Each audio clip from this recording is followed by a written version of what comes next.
एक गांव में एक गाय को बहुत बड़ा घाव हो गया था और उसमें कीड़े पड़ गए थे।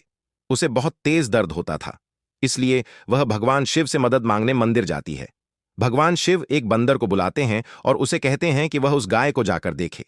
बंदर भगवान का आशीर्वाद लेकर गाय के पास जाता है और अपने दोस्तों के साथ एक ट्रैक्टर लेकर वहां पहुंचता है। बंदर यह देखकर समझता है कि गांव में उसका इलाज संभव नहीं है।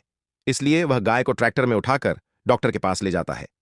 डॉक्टर गाय का इलाज करता है और वह ठीक हो जाती है। गाय भगवान शिव और उस बंदर को धन्यवाद देती है। पर अब तक किसी ने उनके चैनल को लाइक, शेयर और सब्सक्राइब नहीं किया।